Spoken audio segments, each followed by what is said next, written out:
everybody, welcome to yet another video. So today we're doing and one of our comparison videos I like to do anyway, is the Devilbiss Advance HD, and we're putting that up against the Anest Iwata W400 in 1.3. so the Advanced HD is 1.4 and the Iwata is 1.3. That's the Bellaria version, so it has the BA42 cap. They also make a BA41 cap, but that's normally reserved for the smaller tips. But we'll go into the tip sizes in a minute, because both of these guns are available with a huge range of tip sizes, which makes them really good for all sorts of things. We're using it for clear coat here. As I say, these are jack of all trades, these guns, really. But what I wanted to just quickly do while we're on the subject, a lot of people ask me how I clean the panels. Now, these are flow coats, so because these are test panels that I play around with, what I'm actually cleaning at the moment is sanded down clear coat, and it's normally sanded with a 400 grit disc on a DA sander.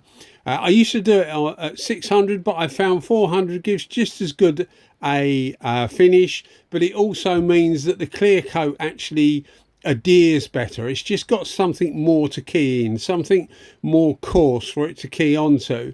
And what we use to actually clean the panel, after initial sanding, I use a mixture of pure, I think it's isopropyl.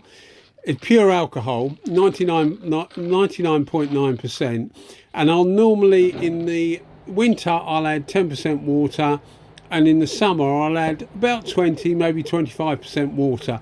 That just means that it, in the summer, it'll evaporate slower, because it tends to, if it's damp, you tend to pick more pieces up on your cloth. And then what I do is I go over with a panel wipe. Once the panel's dry, I go over with a solvent panel wipe, and then I go over with just a tack cloth. I use actually a Starchem tack cloth, but most tack cloths are okay.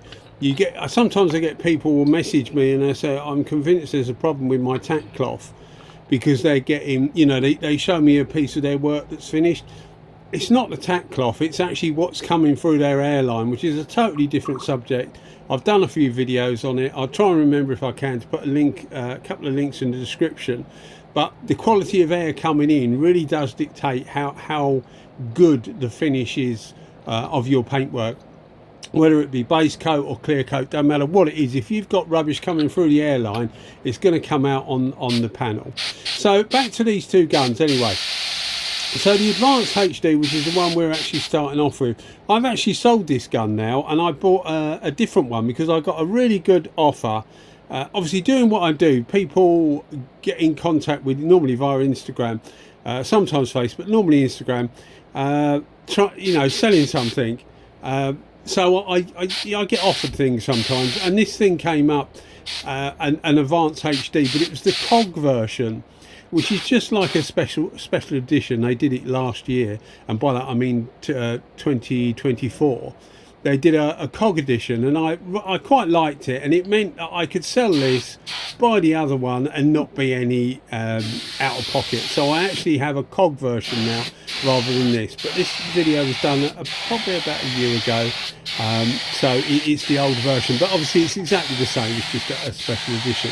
So as I was about to say before I went off on a different tangent, one of the things with the Advanced HD is you can get it in a huge amount of tip sizes. You can get it from 0.85 up to 2.2 and virtually everything in between. I think it goes something like 1, 1.2, 1.3, 1.4, 1.6, 1.8, 2 and 2.2.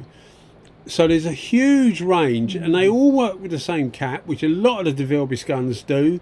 You only have to change the tip and the needle sometimes, but often they will actually have the same needle, so you just need to change the tip. The sealing arrangement of the Advanced HD is quite different to the GTI Pro Lite, and I actually prefer it. It's very much the same as the SRI Pro Lite. in that you just, where the tip screws in, it just requires as a sort of a grey, baffle is the wrong word, it's just like a compression, just a compression seal, and it literally goes between the tip and the gun body, and it just closes down on that. They're cheap to replace and they last a long time. Whereas the GTI Pro Lite with its funny little gasket, you definitely seem to get more problems with it. So yeah, the Advance HD I think is actually a better design. The head of it is slightly smaller as well, so the caps and that aren't interchangeable with the Tecna GTI Pro Lite or anything like that. They are quite different, although they are interchangeable with the Compact, which is an older gun that was around, what, 15 years ago, something like that. So you can pick up some different tips and different caps for not too much money, really. So it's a good gun if you can pick hold of the gun at the right price. They're quite expensive to buy new unless you get them, you know, from somebody that's got them in whatever way. Sometimes paint reps get them. However they come about, you can see them on eBay. We're in the UK and we do get quite a lot coming up on eBay, and I know when I talk to other people about it, they don't seem to get the range that we do. But yeah, I mean, we do get quite a lot coming up, and you can pick these things up for not too much money, which makes it good value. If you're paying list price for it, there's lots of competition out there that's as good as this, so it tends to make it less of a prospect, less of a thing to buy. But one thing you'll find with this, when I first used this for clear coat, because it's often regarded as a primer gun or an industrial coating gun, and when I first use it, the actual, I used the Upol 2080, which is not a particularly good clear coat. It doesn't flow out very well. And when I actually started spraying with it, normally you would hold the gun up slightly so you'd get a bit slower, because it didn't look to be putting loads of material on. Although I know from the pattern, it's although it's quite an eye pattern, it's quite a wet eye pattern, so there should be enough material coming out. But instinct was to hold it back slightly, but I didn't in the end. I just carried on, and I thought, well, we'll see what the finish is like. And the finish came out really, really nice, as you've just seen. It really did come out nice, although it didn't look like it was going on particularly well. So it managed to make the Upol flow out, which a lot of guns really can't. You need to put it on quite heavy to get the flow, because it just doesn't have a huge flow rate. I do heat the clear coat up. I normally use a microwave, which isn't the thing to do, I'm sure, but I do normally heat my clear coat up, and that does help it flow out. But I do that for all the different clear coats these days, so it shouldn't matter which gun I'm putting it through as to the way it performs. No, that sounds silly. It shouldn't make any difference to the way the clear coat performs as far as running out goes, but it seemed to. It didn't look as if it was going on well, but it gave a really good finish, so that was quite surprising. So a very good universal gun.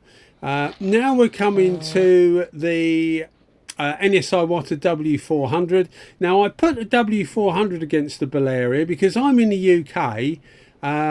And there used to be a thing called the Kiwami 4 with a BA4J cap, which was effectively a newer version of the W400 Bellaria.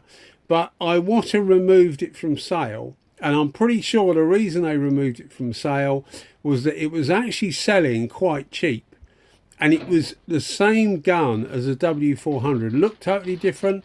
Not much was interchangeable, but it performed exactly the same, and everything was more or less the same as far as results go. Well, not more or less, it was the same. And I'm sure that the importers in Europe, and I'm sure in the US, I think this gun comes to the US, I'm not sure. I know you have the LPH 400, but the W400 Bellaria, certainly in Europe, is quite a popular gun, and they still make it and they still sell it in Europe and the UK. But I'm sure that's the reason that the Kiwami 4 was withdrawn from sale. So the idea of me showing you the W400 against it is the Advanced HD and the W400 sell for a similar price, which is about 300 GB pounds, which is about at the moment about 380 US dollars, something like that. So they're not cheap guns, but compared to a lot of stuff, they're not particularly expensive. But they're a very, very good universal gun. Both of these are actually good. I've tried them with direct gloss, so solid 2K colours. I've tried them with clear coat, which you're seeing in this video now. I've tried them with base coat, and I've tried them with primer. I don't particularly like the Bellaria for primer. I've got a 1.8 setup for it, and it does use the same cap, because the Bellaria has a similar set of sizes. It starts at 1.0, it goes 1.0 and 1.2, but that is recommended to have the BA41 cap, and then 1.3, 1.4, 1.6, 1.8 and 2, and that's recommended for the BA42 cap, which is what I'm using here, because it's a 1.3, so that's the recommended cap. I haven't actually got a BA41 cap, but if I do see one, I will get one, just because I'm interested, really, as long as it's not too expensive. But getting back to what I was going to say is, I've used these guns with all sorts of things, and for primer I'm not particularly keen on the Bellaria.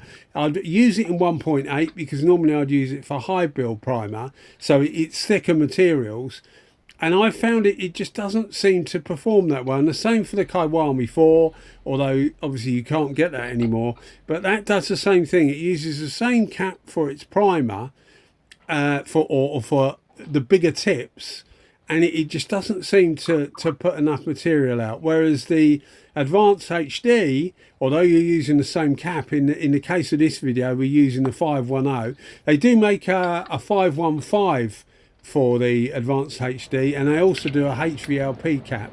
The 515, although it's classed as a Transtech cap, it uses somewhere in the region of about 14 CFM, which is about, what, 380 litres per minute, which is a lot. The cap I used at the start of this video was the 510, which uses about 9.5 CFM, something like that, about 270 litres, 280 litres per minute, which happens to be about the same as Iwata reckon that their BA42 cap uses. And both of these are at 2 bar. Both of these guns I used at 2 bar. It seems to be a good pressure for both of them.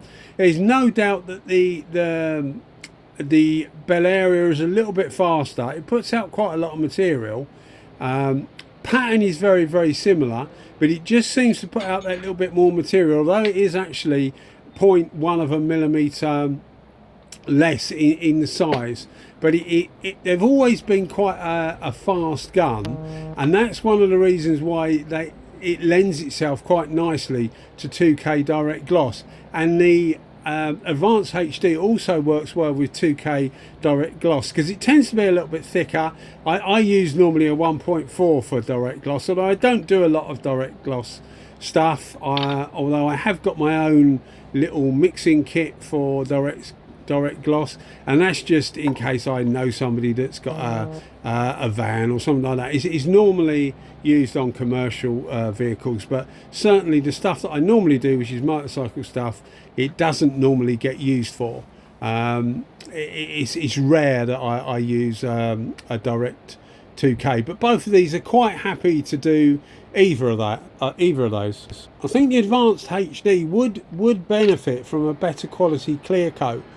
Because although I said to you it looked like it wasn't putting it on particularly well, but it actually flowed out quite nice, I think you would get even better results with a good quality clear coat that flowed out nicely, because you would get the effect that I'm getting with the Upol would be amplified with the better quality clear coat. So I think you would get even a better finish than we actually got. Now the weather for this, the temperature was about 16 degrees Celsius, so it wasn't particularly cold, but I didn't have much time, so I'm effectively increasing the drying time, decreasing the drying time or curing time to get the next coat on.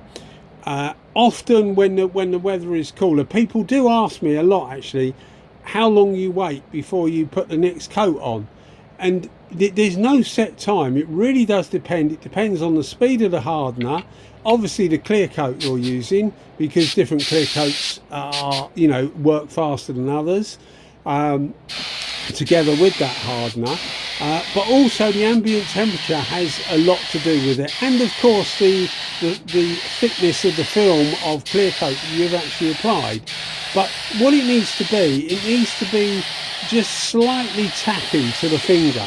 So it could be 3 minutes, it could be 1 minute, it could be 10 minutes if it's really cold and you're using a standard speed hardener. So there's no set rule to the amount of time that you leave the clear coat, but it's got to be slightly, well, it hasn't got to be, but it should be slightly tacky on the finger. Then you know that the first coat of clear is more receptive to the second coat of clear.